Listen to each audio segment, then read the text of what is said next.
Retina chekayotganiga 200 kun bo'ldi. 200 kun ichida ham doktorimni ham dorimni alishtirishga ulgurdim. Video boshida sразу nega dorimni alishtirganimni aytaman. Boshida Rakuten ishlatdim, lekin hozir Toshkentda topish qiyin, plus juda ham qimmat bo'lib ketganligi uchun Aknatrendga o'tdim.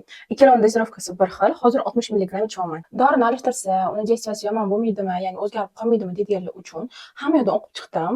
Boshqa doktorlar bilan maslahatlashib ko'rdim. Boshqa qizlardan ham so'radim. Ko'pchilik misol uchun sostavni yozib berar ekan. Imенно dorini o'zini emas, ya'ni Rakuten, Izona degani bor, Aknatrend, keyin Aknakutanlar bor. Ularni yoshmas ekanda sostavni yozib berishar ekan, dozirovkasini yozib berishar ekan. O'ziga удобно сносили ham bo'lar ekan. Bu degani hammasining svoyствоsi bir xil, просто производствоsi har xil. Shuncha qiynalib, ichayotganingizga yarasha qimmatrog'ini ichurmisizmi deydigan bo'lsanglar, qimmatligidan tashqari qizlar Toshkentda topish qiyin bo'lib qoldi. Tugaydigan vaqtda keyingisini olish kerak bo'lib qoladi. Uni topa olmayman, qiynalaman, nервничать qilaman, o'zi yetak asabdaman. Shuning uchun lutcha Aknatrendga o'tdim. Aknatrend ham arzon, hamma yerda topsa bo'ladi. Doktorimni yanchtirganimni bundan oldingi videoda qo'yganman, aktualidan topsanglar bo'ladi. Keyin undan oldingi doktorimni ham aytmaganman. Ko'pchilik o'zi topib olishgan. Hozirgi davolanmoqchi bo'layotgan, davolanayotgan doktorimni ham aytmayman. Chunki lecheniya oxirigacha tugashini xohlayapman. Babochkalar qanaqa deganlar uchun o'sha bundan oldingi videolarda ko'rsanglar bo'ladi. Butun badan qurishi, lab qurishi, yuz qurishi, keyin burni qurib ketishi qizlar ужасно, просто ужасно. Oldin buni tuzatganim, yara ham bo'lib ketgan, endi bunisi bo'lyapti. Hech nima yordam bermaydi. Bu juda ham qiyin narsa ekan. Undan tashqari, salgina idish tovoni pechatkasi yuvib qo'ysam yoki feri, ajrituvman gapirmasam bo'ladi. Ajritni даже просто sepib qo'ysam ham, даже tegmasdan sepsam ham, havodan kiyib tushgandan keyin shunaqa раздражение beradi, ужасно. Shunaqa qo'llarim shunaqa bo'lib ужасно bo'lib ketadi.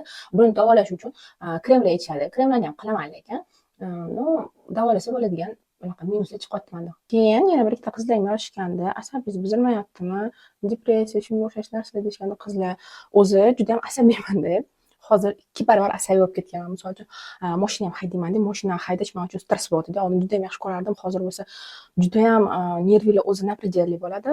Agar asabiy bo'lsanglar, u 2 barobar qilib beradi. Ani bitta yonib o'chasizlar. Hozir magnit titrat ichyapman. Keyin dietani ham so'rashganda qizlar, bu men juda ham og'riqli tochkam. Dieta qilish menga juda ham qiyin. O'zi gazirovka ham ichmayotgandim, lekin gazirovka ham hozir ichib qo'yapman. Shuni hisobiga menimcha yuzim qizarib ketyapti deb ham o'ylayapman. Vesam nabirasi 2 barobar tezlikda vesam nabirasi qolmay. Kimdir qizlar anaqada ozib ketar ekan. Retina ichganda kimdir ozib ketar ekan, kimdir semirib ketar ekan. Bu sizlarni parodiyaga bog'liq desam bo'ladi. Yuzimni ko'rasizlar, bitta dona filtr yo'q. Umuman hech nima qilmaganman, sglajivание ham qilmaganman, Parij filtr ham qo'ymaganman. Hozir shu ahvolda, lekin yuzim quyoshga chiqqanimda qizarib ketadi. Qizarishlari bor joylar juda ham qizarib ketadi. Buni doktorlar tushuntirgandilar. Menga keyin aytishdiki, plazma lifting olib boring deyishdi. Plazma liftingdan to'g'risi juda ham qo'rqaman, shuning uchun hozir olmayman. Lekin rubsiyalarga, chunki yuzimda juda ham rubsiyalar paydo bo'ldi. Shularga ham yaxshi yordam beradi deyishdi, lekin to'g'risi juda ham qo'rqayotganligim uchun bu protsedurani hozircha olmayman. Kuniga bir marta bo'lsa ham retina ichayotganimni bilgan odam so'raydi, arziydimi yoki arzimaydimi deb. Agar qiynalishlarga, qiyinchiliklarga tayyor turadigan bo'lsanglar, chidab olsanglar, chunki hammaniki ham не выдерживает, hammasini chidab beraman desanglar, ichganinglar 100% arziydi. Chunki uhud bilan ham bunaqa zo'r rezultatga erishishlar juda qiyinroq bo'ladi.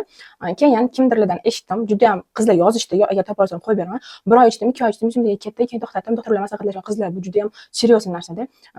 Hamma analizlarni topshirib, doktor nazorati ostida ichishinglar kerak. Bu sizlarning kelajagingizdagi ham, yuzingizga ham foyda bo'lishi uchun zarar emas. Hozir video montaj qildim, qarasam shu uzun bo'lib ketdi. Like, kommentariy bosish sizlardan chiqmasin, chunki foydali bo'ladi degan umiddaman kimgadir. Menga ham rosa qidirganman bunaqa informatsiyalarni.